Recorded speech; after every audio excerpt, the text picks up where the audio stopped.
ਦੇ ਲੰਗਰ ਦੇ ਉੱਤੇ ਜਦੋਂ ਜੀਐਸਟੀ ਲੱਗਾ ਤੇ ਹਰ ਪਾਸੇ ਹਾਹਾਕਾਰ ਮਚਿਆ। ਲੋਕਾਂ ਨੇ ਸਰਕਾਰ ਦੀ ਨਿਖੇਧੀ ਕੀਤੀ ਤੇ ਉਸ ਤੋਂ ਬਾਅਦ ਸਰਕਾਰ ਨੂੰ ਇਹ ਕਦਮ ਵਾਪਸ ਲੈਣਾ ਪਿਆ।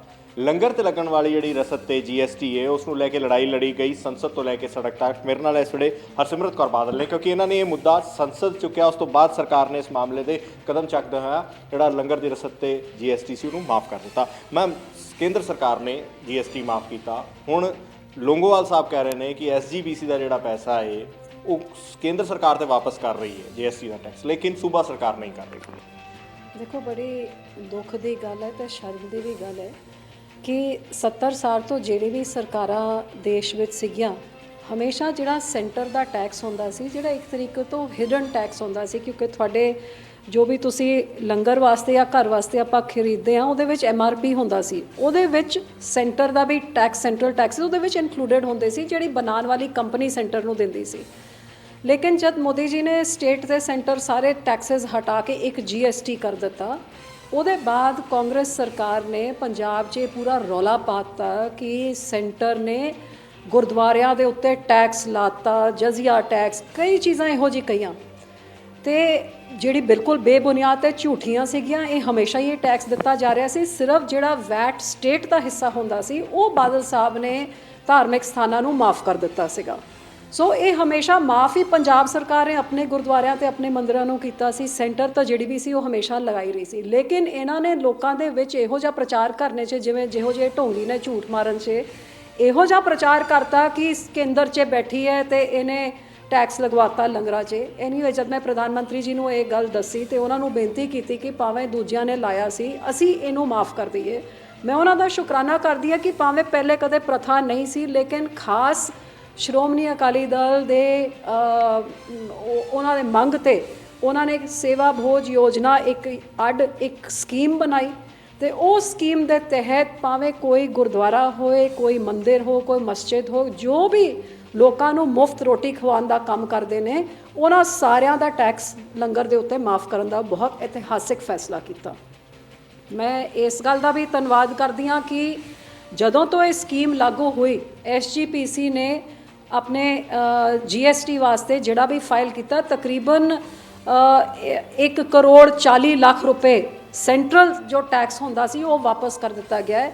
ਲੇਕਿਨ ਕਿੰਨੀ ਸ਼ਰਮ ਦੀ ਗੱਲ ਹੈ ਕਿ ਜਿਹੜਾ ਟੈਕਸ ਬਾਦਲ ਸਾਹਿਬ ਨੇ ਮਾਫ ਕੀਤਾ ਸੀ ਸਟੇਟ ਦਾ ਹਿੱਸਾ, ਜਿਹੜਾ SGST ਹੁੰਦਾ ਹੈ, ਉਹ ਲਗਾਤਾਰ ਕੈਪਟਨ ਸਾਹਿਬ ਨੇ ਭਾਵੇਂ ਵਿਧਾਨ ਸਭਾ 'ਚ ਐਲਾਨ ਕੀਤਾ ਸੀ ਕਿ ਅਸੀਂ ਇਹ ਟੈਕਸ ਨਹੀਂ ਲਾਵਾਂਗੇ ਤੇ ਸੈਂਟਰ ਨੂੰ ਵੀ ਕਰੋ ਛੱਡੇ। ਹੁਣ ਸੈਂਟਰ ਨੇ ਤਾਂ 1.5 ਕਰੋੜ ਦੇ ਨੇੜੇ ਤੇੜੇ ਵਾਪਸ ਕਰ ਵੀ ਦਿੱਤਾ ਤੇ 2 ਸਾਲਾਂ 'ਚ ਕੈਪਟਨ ਸਾਹਿਬ ਨੇ ਗੁਰਦੁਆਰਿਆਂ ਦੇ ਉੱਤੇ ਟੈਕਸ ਲਾ ਕੇ ਆਪਣੇ ਟੈਕਸ ਦਾ ਦੀਵਾਨੀ ਤੱਕ ਹੀ ਵਾਪਸ ਕਰਨੀ ਹੈ। ਹੁਣ SGPC ਨੂੰ ਕਹਿਤਾ ਤੁਸੀਂ ਆਪਦੇ ਕਾਗਜ਼ ਚੱਕ ਕੇ ਲੈ ਜਾਓ, ਅਸੀਂ ਇਹ ਟੈਕਸ ਦੇਵਾਂਗੇ ਨਹੀਂ। ਤਾਂ ਮੈਨੂੰ ਹੈਰਾਨੀ ਹੁੰਦੀ ਹੈ ਕਿ ਕੈਪਟਨ ਸਾਹਿਬ, ਤੁਹਾਡੇ ਕੋਲ 35-36 ਸਲਾਹਕਾਰ ਹੈਗੇ, ਹੁਣ 6 ਨਵੇਂ ਸਲਾਹਕਾਰ ਤੁਸੀਂ ਰੱਖੇ, ਕਰੋੜਾਂ ਉਹਨਾਂ ਦੇ ਉੱਤੇ ਉਹਨਾਂ ਦੇ ਤਨਖਾਹਾਂ 'ਚ ਖਰਚਾ ਹੋ ਰਿਹਾ। ਤੁਸੀਂ ਲੋਕਾਂ ਦੇ ਸਾਰੇ ਹੱਕ ਮਾਰ ਲਏ, ਮੁਲਾਜ਼ਮਾਂ ਦੀ DA ਤੁਸੀਂ ਮਾਰ ਲਿੱਤੀ, ਪੈਨਸ਼ਨ, ਸ਼ਗਨ, ਆਟਾ, ਦਾਲ, ਗਰੀਬ ਬੱਚਿਆਂ ਦੇ ਸਕਾਲਰਸ਼ਿਪ ਤੋਂ ਗਰੀਬਾਂ ਦੇ ਬਿਜਲੀ ਤਾਈਂ ਦਾ ਤੁਸੀਂ ਨਹੀਂ ਛੱਡਿਆ, ਸਾਰਿਆਂ ਦੇ ਹੱਕ ਮਾਰ ਕੇ ਹੁਣ ਕੱਲਾ ਗੁਰਦੁਆਰਾ ਸਾਹਿਬ ਦਾ ਹੱਕ ਜਿਹੜਾ ਰਹਿ ਗਿਆ ਸੀ ਉਹ ਵੀ ਮਾਰ ਲਿਆ ਤੁਸੀਂ। ਗੁਰੂ ਘਰ ਦਾ ਹੱਕ ਜਿਹੜਾ ਪੈਸਾ ਹੁੰਦਾ ਹੈ, ਇਹ ਲੋਕਾਂ ਦੇ ਚੜ੍ਹਾਵੇ ਦੇ ਨਾਲ ਲੰਗਰ ਚੱਲਦੇ ਨੇ। 550 ਸਾਲਾਂ ਮਾਲਿਕ ਦੇ ਪ੍ਰਕਾਸ਼ ਪੁਰਬ ਗੁਰੂ ਸਾਹਿਬ ਦੇ ਆ ਰਹੇ ਨੇ। SGPC ਪੂਰੀ ਤਿਆਰੀ, ਲੱਖਾਂ ਦੀ ਸੰਗਤ ਉੱਥੇ ਆਊਗੀ, ਉਹਨਾਂ ਨੂੰ ਲੰਗਰ ਛਕਾਉਣ ਦੀ ਜਿੱਥੇ ਤਿਆਰੀ ਕਰ ਰਹੀ ਹੈ, ਉੱਥੇ ਕਿੰਨੀ ਸ਼ਰਮ ਦੀ ਗੱਲ ਹੈ ਕਿ ਆਪ ਦੇ 1.5 ਕਰੋੜ ਰੁਪਏ ਕਾਂਗਰਸ ਸਰਕਾਰ ਗੁਰੂ ਘਰ ਦੇ ਕੈਪਟਨ ਸਾਹਿਬ ਮਾਰ ਕੇ ਬੈਠੇ ਨੇ। ਵਿੱਤ ਮੰਤਰੀ ਨੂੰ, ਕੈਪਟਨ ਸਾਹਿਬ ਨੂੰ, ਕਾਂਗਰਸ ਦੇ ਆਗੂਆਂ ਨੂੰ ਚੁੱਲ੍ਹੂ ਭਰ ਪਾਣੀ 'ਚ ਡੂਬ ਮਰਨਾ ਚਾਹੀਦਾ ਕਿ ਲੋਕਾਂ ਨਾਲ ਤੇ ਜਿਹੜੇ ਝੂਠੇ ਵਾਅਦੇ ਕੀਤੇ ਵਿਧਾਨ ਸਭਾ 'ਚ ਗੁਰੂ ਘਰ ਦਾ ਵਾਪਸ ਕਰਨ ਦਾ, ਉਹ ਵੀ ਤੁਸੀਂ ਅੱਜ ਮੋੜ ਦਿੱਤਾ ਹੈ। 2 ਸਾਲ 'ਚੋਂ ਟੈਕਸ ਦੀ ਦੀਵਾਨੀ ਨਹੀਂ ਦਿੱਤੀ ਤੇ ਕੇਂਦਰ ਨੇ ਵਾਪਸ ਕਰ ਦਿੱਤਾ। ਲੋਂਗੋਵਾਲ ਸਾਹਿਬ ਕਹਿ ਰਹੇ ਨੇ ਕਿ ਉਹਨਾਂ ਦੇ ਜਿਹੜੇ CA ਨੇ ਉਹ ਬਰਾਬਰ ਚਿੱਠੀ ਪੱਤਰ ਕਰ ਰਹੇ ਨੇ, ਲੇਕਿਨ ਸਰਕਾਰ ਕੋਈ ਜਵਾਬ ਨਹੀਂ ਦੇ ਰਹੀ। ਕੀ ਮੰਨਿਆ ਜਾਏ, ਸਰਕਾਰ ਦੀ ਨੀਅਤ ਨਹੀਂ? ਨਹੀਂ, ਬਿਲਕੁਲ ਨੀਅਤ ਨਹੀਂ ਹੈਗੀ। ਝੂਠ ਮਾਰਤਾ ਵਿਧਾਨ ਸਭਾ 'ਚ, ਜਦ ਇਲੈਕਸ਼ਨਾਂ ਤੋਂ ਪਹਿਲੇ, ਲੋਕ ਸਭਾ ਇਲੈਕਸ਼ਨਾਂ ਤੋਂ ਪਹਿਲੇ ਕੇਂਦਰ ਦੀ ਸਰਕਾਰ ਨੂੰ ਭੰਡਣਾ ਸੀ ਤੇ ਝੂਠ ਮਾਰਤਾ ਕਿ ਕੇਂਦਰ ਨੇ ਟੈਕਸ ਲਾਤਾ। ਭੰਡੀ ਪ੍ਰਚਾਰ 'ਚ ਹੀ ਤਾਂ ਮਾਹਿਰ ਹੈ। ਹੋਰ ਇਸ ਕਾਂਗਰਸ ਸਰਕਾਰ ਨੇ ਸੱਤਾ ਵਿੱਚ ਆਉਣ ਵਾਸਤੇ ਭੰਡੀ ਪ੍ਰਚਾਰ ਕੀਤਾ, ਸੱਤਾ ਵਿੱਚ ਆ ਕੇ ਵੀ ਅੱਜ ਤਾਈਂ ਭੰਡੀ ਪ੍ਰਚਾਰ ਹੀ ਚੱਲ ਰਿਹਾ ਹੈਗਾ। ਇਹਨਾਂ ਨੇ ਵਾਅਦਾ ਕਿਹੜਾ ਪੂਰਾ ਕੀਤਾ ਹੈ? ਤੇ ਵਿਧਾਨ ਸਭਾ 'ਚ ਐਲਾਨ ਕੀਤਾ, ਜੇ ਮੁੱਖ ਮੰਤਰੀ ਝੂਠ ਮਾਰ ਗਿਆ ਕਿ ਮੈਂ ਆਪਣਾ ਟੈਕਸ ਵਾਪਸ, ਜਿਹੜਾ ਇਤਿਹਾਸਿਕ ਪਹਿਲੇ ਵਾਪਸ ਹੁੰਦਾ ਸੀਗਾ ਸਟੇਟ ਦਾ ਸ਼ੇਅਰ, ਅੱਜ ਤਾਈਂ 2 ਸਾਲ 'ਚ ਚਿੱਠੀ ਪੱਥਰ ਦਾ ਐਸਜੀਪੀਸੀ ਦਾ ਤਾਂ ਕੀ ਜਵਾਬ ਦੇਣਾ ਹੈਗਾ। ਹੁਣ ਤਾਂ ਫੋਨ ਕਰਕੇ ਸੀਏ ਨੂੰ ਕਹਿਤਾ ਕਿ ਤੁਸੀਂ ਆਪਦੇ ਕਾਗਜ਼ ਚੱਕ ਕੇ ਲੈ ਜਾਓ, ਅਸੀਂ ਤਾਂ ਵਾਪਸ ਕਰਨਾ ਹੀ ਨਹੀਂ ਹੈਗਾ। ਕੀ ਮੰਨਿਆ ਜਾਏ ਕਿ ਸੂਬੇ ਦਾ ਖਜ਼ਾਨਾ ਖਾਲੀ ਹੈ? ਸੀਐਮ ਸਾਹਿਬ ਕਹਿੰਦੇ ਨੇ ਖਜ਼ਾਨਾ ਖਾਲੀ ਹੈ, ਨਵੇਂ ਸਿਆਸੀ ਸਲਾਹਕਾਰ ਲਾਏ ਜਾਂਦੇ ਨੇ। ਜੋ ਪੀਟੀਸੀ ਨਿਊਜ਼ ਨੇ ਸੀਐਮ ਸਾਹਿਬ ਨੂੰ ਪੁੱਛਿਆ ਕਿ ਤੁਸੀਂ ਸਲਾਹਕਾਰ ਨਵੇਂ ਲਾਏ ਨੇ, ਬੋਝ ਵਧੇਗਾ, ਤਾਂ ਉਹਨਾਂ ਨੇ ਕਿਹਾ ਕਿ ਉਹਨਾਂ ਨੇ ਕੋਈ ਤਨਖਾਹ ਨਹੀਂ ਲੈਣੀ, ਉਹ ਆਲਰੇਡੀ ਐਮਐਲਏ ਨੇ। ਤੇ ਬੋਝ ਤਾਂ ਲੋਕਾਂ ਦੇ ਉੱਤੇ ਸਲਾਹਕਾਰਾਂ ਤੇ ਹੁਣ ਇਹ ਤਾਂ ਕਹਿ ਰਹੇ ਨੇ। ਕੈਪਟਨ ਸਾਹਿਬ ਨੇ ਕਿਹੜੀ ਗੱਲ ਕਹੀ ਹੈ ਜਿਹੜੀ ਉਹਨਾਂ ਦੀ ਸੱਚੀ ਹੋਈ ਹੈ? ਮੈਂ ਤਾਂ ਕਹਿੰਦੀ ਕੈਪਟਨ ਸਾਹਿਬ ਤੋਂ ਵਰਗਾ ਝੂਠਾ ਅੱਜ ਤਾਈਂ ਸ਼ਾਇਦ ਨਹੀਂ ਜੰਮਿਆ ਹੋਣਾ, ਜਿਹੜਾ ਗੁਰੂ ਸਾਹਿਬ ਦੇ ਉੱਤੇ, ਗੁਟਕਾ ਸਾਹਿਬ ਤੇ ਵੀ ਝੂਠੀ ਸਹੁੰ ਖਾ ਸਕਦਾ ਹੈ। ਤੇ ਇਹ ਬੋਲਦੇ ਕੀ ਨੇ ਤੇ ਕਰਦੇ ਕੀ ਨੇ? 2.5 ਸਾਲਾਂ ਦਾ ਰਿਕਾਰਡ ਕੱਢ ਲਓ, ਜਿਹੜੀ ਚੀਜ਼ ਬੋਲੀ ਉਸ ਤੋਂ ਉਲਟ ਕੀਤਾ। ਲੇਕਿਨ ਮੈਂ ਸਮਝਦੀ ਸੀ ਕਿ ਘੱਟ ਤੋਂ ਘੱਟ ਗੁਰੂ ਘਰ ਨੂੰ ਬਖਸ਼ ਦੇਣਗੇ। ਅੱਜ ਜਿਵੇਂ ਮੈਂ ਪਹਿਲੇ ਦੱਸਿਆ, ਗਰੀਬਾਂ ਦਾ ਆਟਾ ਦਾਲ ਖਾ ਗਏ, ਬੱਚਿਆਂ ਦੀ ਸਕਾਲਰਸ਼ਿਪ ਖਾ ਗਏ, ਗਰੀਬਾਂ ਦੇ ਬਿਜਲੀ ਦੇ ਯੂਨਿਟ ਜਿਹੜੇ ਮਾਫ ਹੁੰਦੇ ਸੀ ਉਹ ਵੀ ਖਾ ਗਏ, ਮੁਲਾਜ਼ਮਾਂ ਦੇ ਡੀਏ ਖਾ ਗਏ, ਸਾਰਾ ਕੁਝ ਖਾ ਗਏ। ਲੇਕਿਨ ਗੁਰੂ ਘਰ ਦਾ 1.5 ਕਰੋੜ ਰੁਪਇਆ ਇਹ ਖਾਣਾ, ਮੈਂ ਸਮਝ ਇਸ ਤੋਂ ਵੱਡਾ ਪਾਪ ਨਹੀਂ।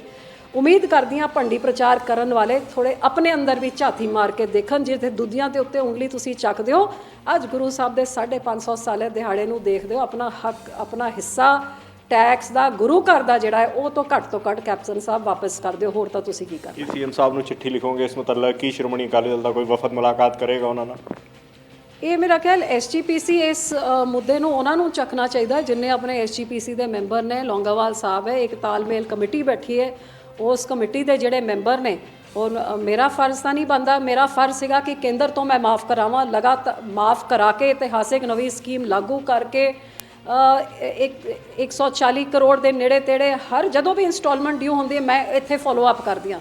ਲੇਕਿਨ ਸੂਬੇ ਵਿੱਚ ਸਰਕਾਰ ਦੇ ਨਾਲ ਫੋਲੋ ਅਪ ਕਰਨਾ ਹੁਣ ਉਹ ਪਾਰਟੀਆਂ ਕਰਨ ਜਿਹੜੇ ਕਾਂਗਰਸ ਦਾ ਸਾਥ ਦਿੰਦੀਆਂ ਨੇ, ਜਾਂ ਐਸਜੀਪੀਸੀ ਕਰੇ ਜਾਂ ਸ਼੍ਰੋਮਣੀ ਅਕਾਲੀ ਦਲ ਹੈਗੀ ਉਹ ਆਵਾਜ਼ ਇਹਦੇ ਬਾਰੇ ਚੱਕੇ। ਲੇਕਿਨ ਮੈਂ ਸਮਝਦੀ ਹਾਂ ਲੋਕਾਂ ਨੂੰ ਸਮਝਣ ਦੀ ਲੋੜ ਹੈ ਕਿ ਕੈਪਟਨ ਸਾਹਿਬ ਤੇ ਕਾਂਗਰਸ ਸਰਕਾਰ ਬੋਲਦੀ ਕੀ ਹੈ ਤੇ ਕਰਦੀ ਕੀ ਹੈ।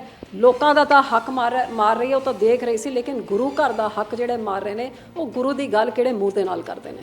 ਹਰਸਿਮਰਤ ਕੌਰ ਬਾਦਲ ਸਨ ਜੋ ਕਿ ਦੱਸ ਰਹੇ ਨੇ ਕਿ ਕਿਸ ਤਰੀਕੇ ਨਾਲ ਕਾਂਗਰਸ ਦੀ ਸਰਕਾਰ ਆਪਣੇ ਹਰ ਵਾਅਦੇ ਤੋਂ ਪਲਟੀ ਤੇ ਉੱਥੇ ਹੀ ਜੋ ਟੈਕਸ ਦਾ ਪੈਸਾ ਵਾਪਸ ਕਰਨਾ ਸੀ, ਜੋ ਕਲੇਮ ਕੀਤਾ ਐਸਜੀਪੀਸੀ ਨੇ, ਉਹ ਅਜੇ ਤੱਕ ਵਾਪਸ ਨਹੀਂ ਕੀਤਾ ਗਿਆ ਸਰਕਾਰ ਵੱਲੋਂ। ਕੈਮਰਾ ਪਰਸਨ ਵਿਕਰਮ ਡੋਗਰਾ ਦੇ ਨਾਲ ਹਰਪ੍ਰੀਤ ਸਿੰਘ, ਪੀਟੀਸੀ ਨਿਊਜ਼ ਦਿੱਲੀ।